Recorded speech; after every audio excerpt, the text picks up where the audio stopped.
And how was your tea? Is it good? Uh, can I go back? Yeah. Yep. So how many people knows, how many Kannada speaker here? One, two, three. How many Hindi speakers? Oh, I don't want to debate about it at all.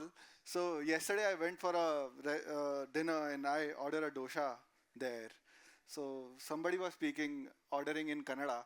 So the person who was treating him is very well, and he greeted very well. And one person who spoke, "Mujhe dosa chahiye," so he just ignored him. So I thought, why not I should use English? And I said, I want a dosa. He added 50 rupees more on my bill. So that's welcome to Bangalore, and you are a startup founder. So, could you find a strange thing in my slide here? Yeah, yeah, it's upside right. Okay. So this is think that billions of people who don't understand English is same thing feeling like this. It is there, but not making sense. So almost. So we talk about today how we can revolutionize multilingual communication with AI, and how AI is transforming internet into multilingual platform so that people who don't understand English can access internet in their own languages. I start with question. So how many people have seen funny translations online?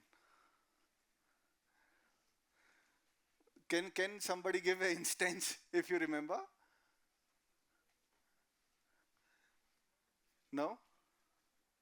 Any instance? Because yeah.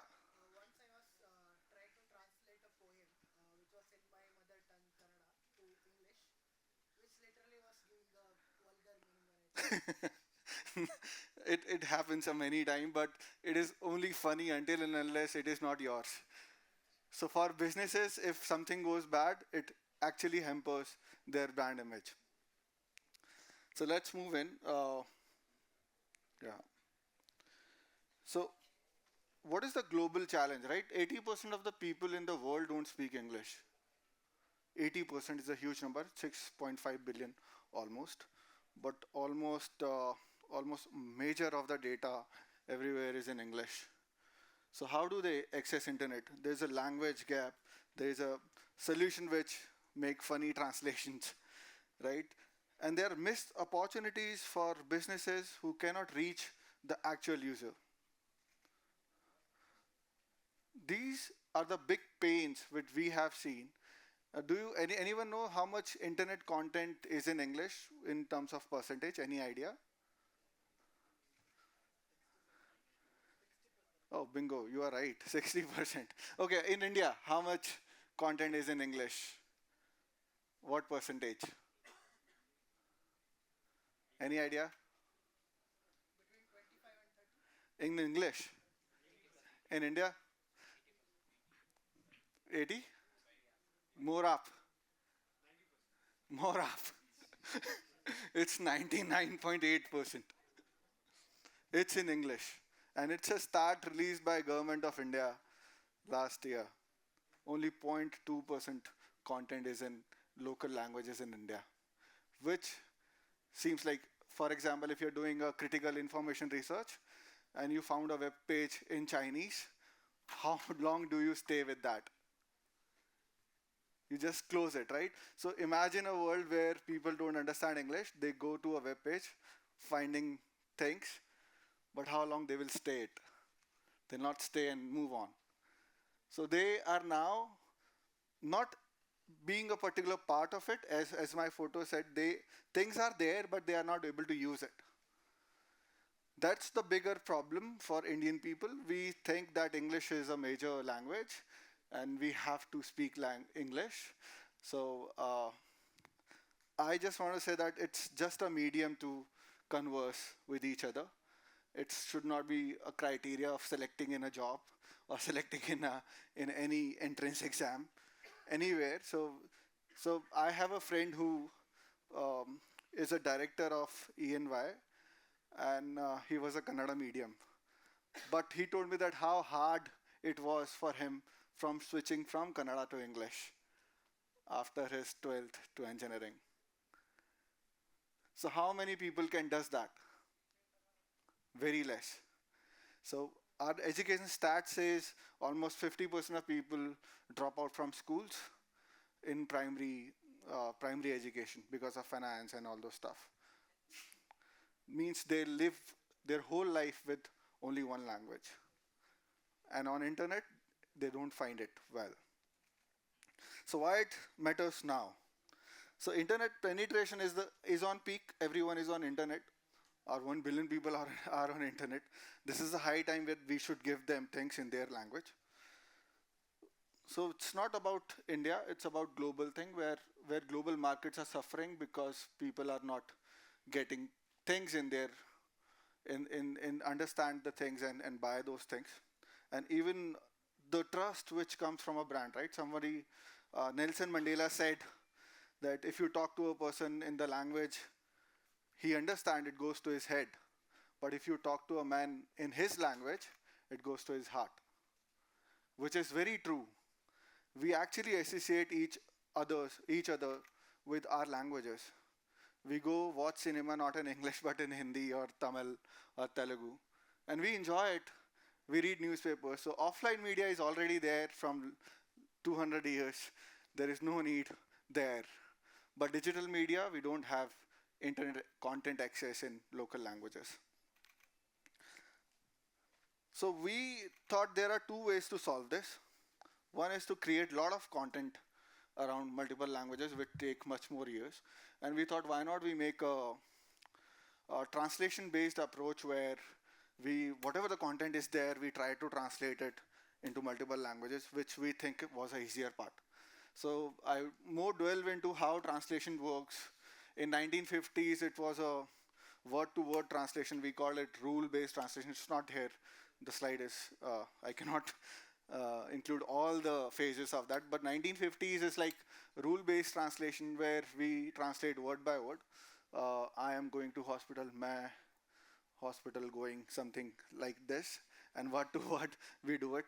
And then it comes with rule-based translation where early translation model works on actually grammar rules. You must have a dictionary.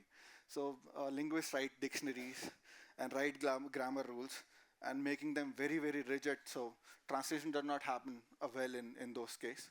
Then it comes a syntax-based statistical machine translation, which is before this version. It create a tree and it uh, find a combination of subject verb object and try to create translations on those basis. But the syntax was very, very difficult because it created a tree and sometimes it does not make sense at all. And then evaluated to translation statistics called machine translation, which works on probability. So it learns about how both words can be switched with each other and how it can be represented. But it gives very inaccurate translation because it works on probability. You need to write lots of rules around that. And then in 2016-17 we come with 2015 we came with neural machine translation, which we call NMT. Or that was actually based on deep learning, which works like a brain. We have lots of neurons, and it can automatically understand the context of words, how do you write it, and it can learn on data. So in neural machine translation, it works on millions of data lines, and not only data lines, it's not about monolingual data, it's about parallel data. So once we call, I'm going to hospital, it should be there that मैं hospital जा रहा हूँ. So these kind of sentences you should collect, make it in millions numbers, depend on industries or specific use cases what you have, and then you can train it. But training was very easy. You can build it very good models out of it. But the problem would be that it does not give context. So if I say mobile, mobile can be phone, and mobile can be walking. So it does not able to understand the context of it.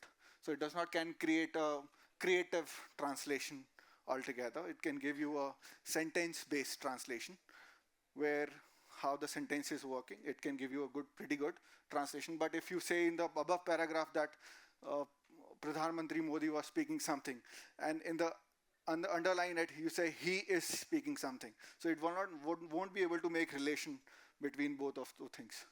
So that was the limitation what my, neural machine translation had. And then we comes LLM, right? So we thought LLM came in, we the language will get the solve, we'll solve the language problem. But came to know that 90%, 95% of data on LLM is in English, so it does not work for Indian languages at all.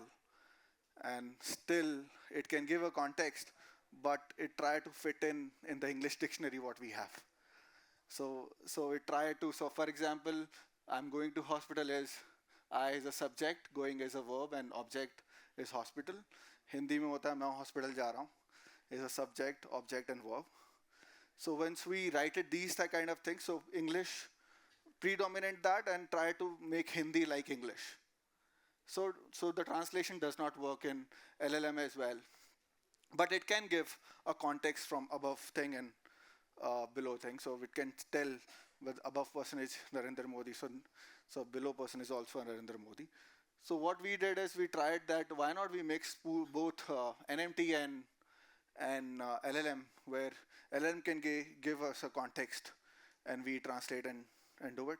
So once we tried Open AI and then afterwards Gemini, they do not work well at all on Indian languages per se translation, because translation is very specific for industries, for companies.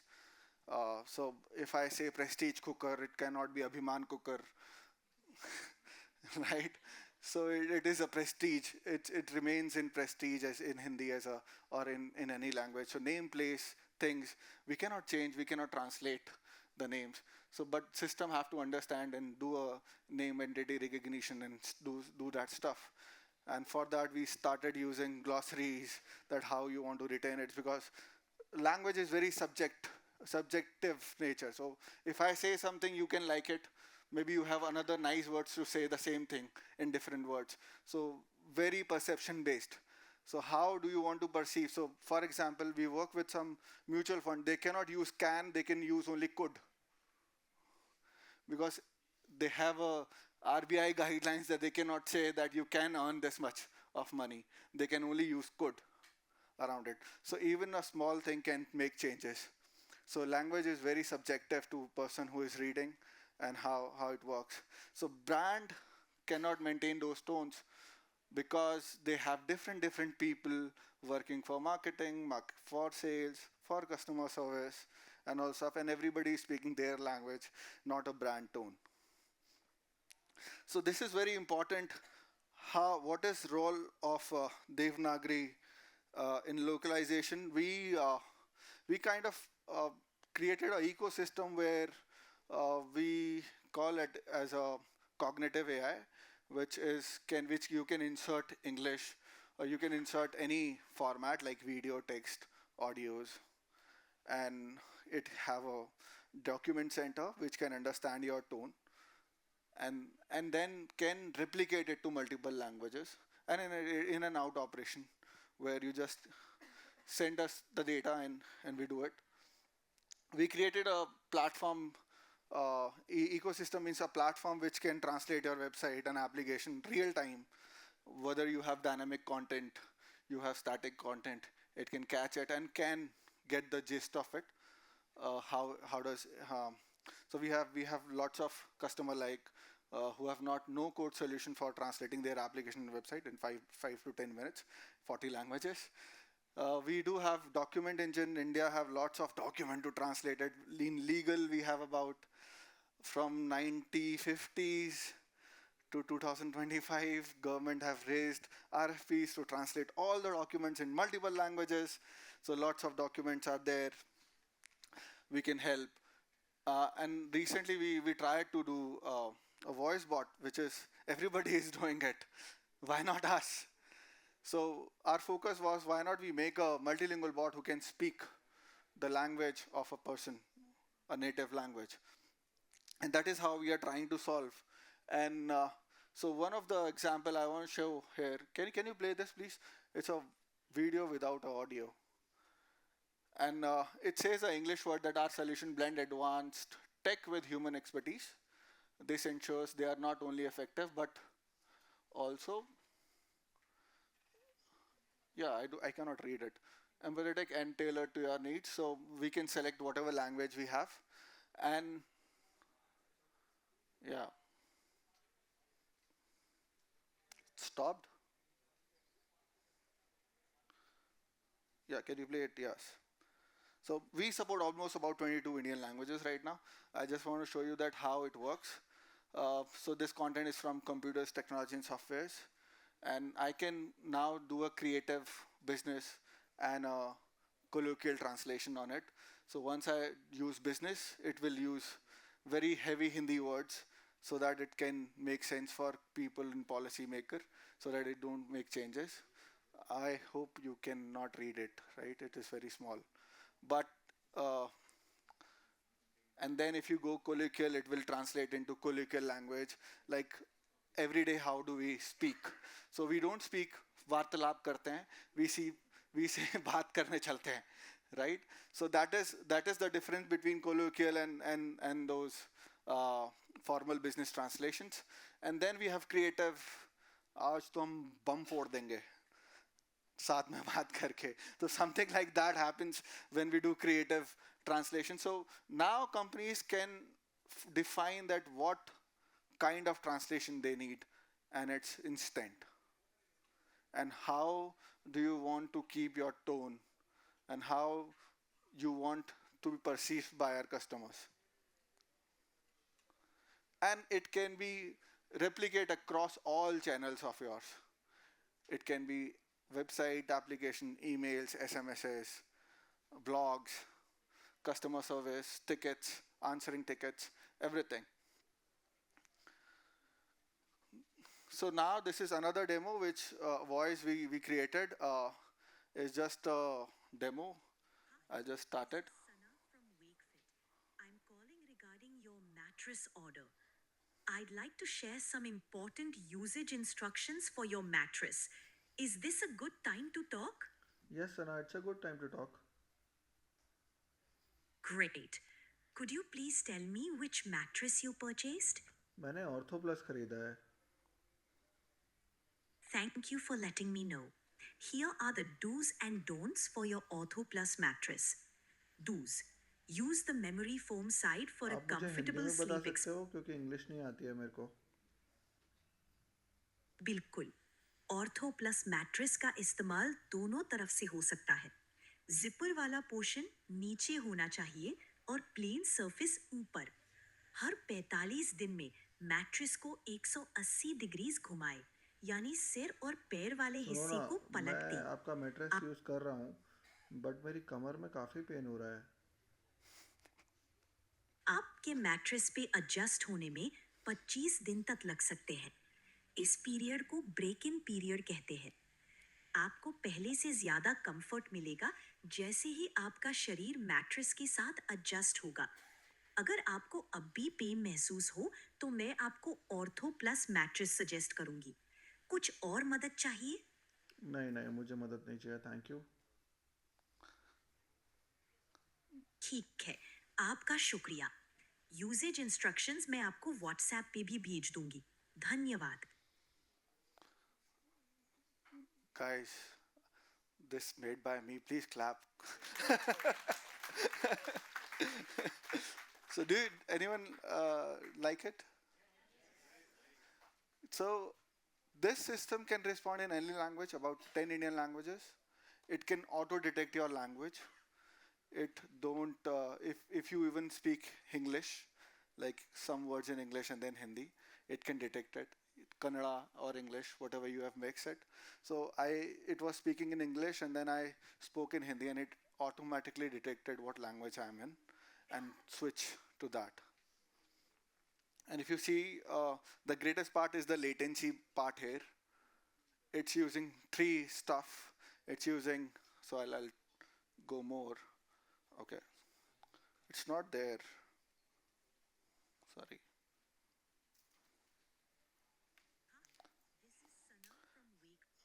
No, it's coming here, but it's not here. Okay, so it was an architecture diagram there, which was important to show you.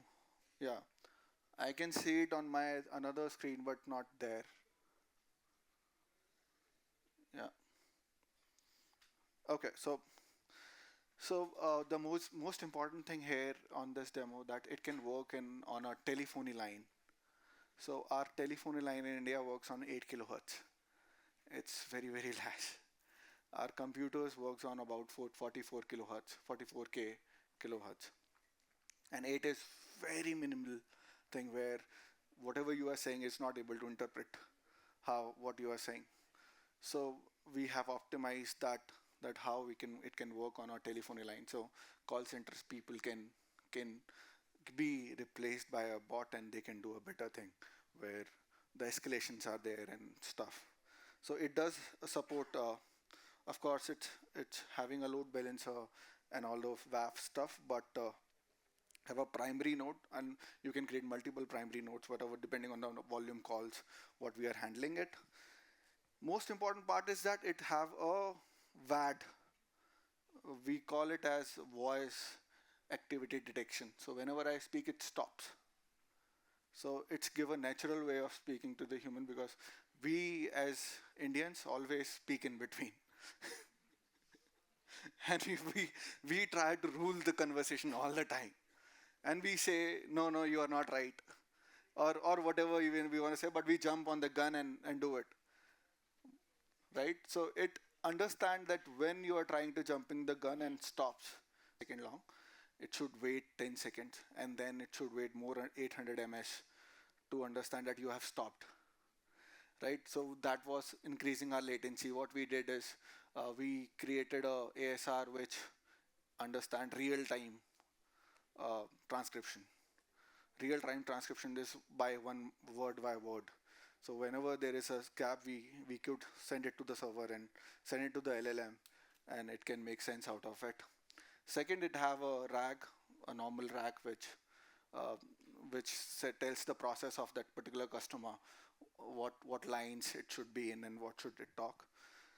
For the LLM perspective, we tried almost about 4 5 LLMs.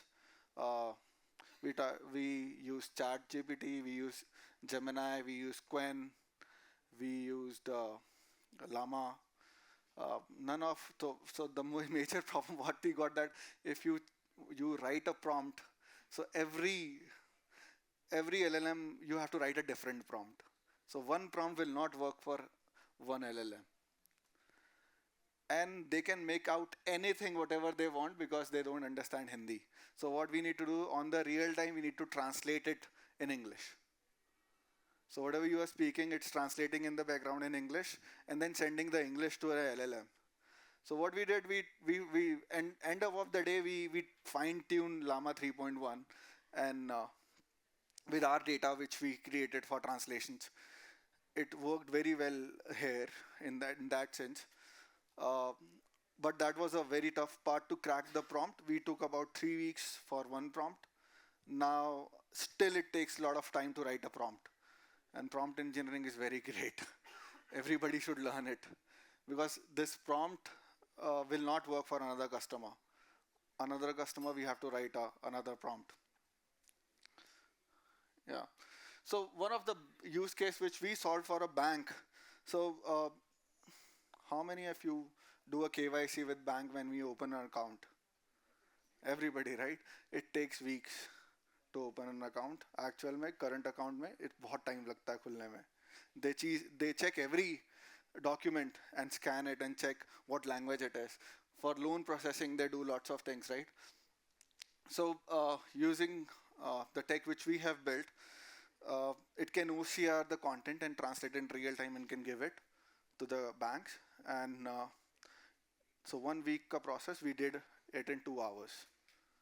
So this is a number of SRs we started with the bank, and it started with 60 and now it's 2,500 per month. And it can goes up to, they have a capacity of 20,000 KYC document they receive. This is only one bank in India. But this not stop here. We have multiple languages, like Japanese passport aa raha hai, you want a loan from ICICI Bank or Axis Bank, and you live in Japan but you want a loan from here. How do they solve the problem? Indian does not know Japanese, right? So we could make out that problem and trying to solve that at scale, and it is actually helping those people who are applying for those loans or KYCs. Last 5 minutes, okay. So in the automation center, for the customer support, we are trying to help some customers. They receive almost about millions calls every day. We thought, why not we add a bot and try to solve it. We have seen the success rate, like for example, 100%. If we talk about 70% are simple queries and 30% are complex queries, right? So out of those 70%, we would able to solve 70%. So like in total 50 to 655% can be handled by a bot. But depending on the nature of that business, but once it's passed through our pipeline and understand it, we can retrain it and we can make it solve other problems as well. But right now we have seen a success rate of 55% on all. That is it. I'm open for questions. Thank you guys. Yeah.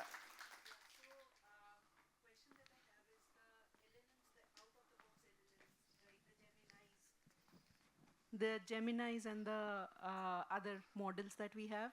I have been trying to do the translations for Southeast Asian Okay. languages, and it has been the accuracy. Let's say it's not really that great, right?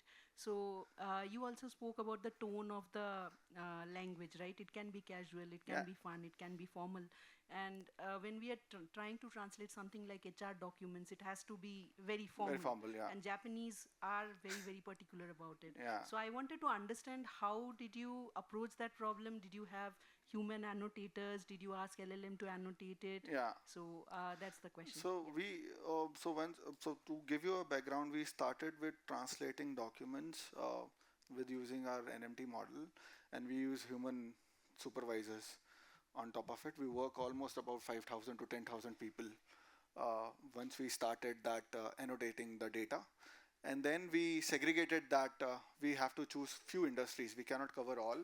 So we focused on industries like banking, e-commerce, and publishing. So we thought we will only focus on these three industries and try to gather data of these industries and try to get it annotated with human reviewers so that we can understand the context of that particular industry, how it works, right? So it was a human effort, but now it's easier because I can add a layer of an agent and can ask कि इसको evaluate करो सही है कि नहीं है, and then again a final term is like what we have seen. Like before time it was about 80-20, 20% is human and 80% was machine, but now it's 95-5, which will always be there. I think I cannot change it. So to start with, approximately how many documents It's would almost you use? we collected almost about 1 billion parameters in Indian languages and spent Okay. a lot of money to get from translators. Okay, thanks. Yeah. Hi. Do you have an APIs to Yeah, consume we it? have APIs. And it only, you said only these three domains, or will it work for any domain? We have a general domain as well, but we can customize it in with time. Okay, does it like now we have a lot of contracts that needs to be translated to local language? Will Yeah, it it's work? is a legal contract. Yes. We are doing some legal work as well. Yes. Yeah, it can support. Um, okay, Do any you- more questions can be please taken outside because Yeah. we are running short of time, Himanshu. Thank you guys. Thank Thank you you very so much. much, Thank you. Himanshu. Please Take give care. him a round of applause, people.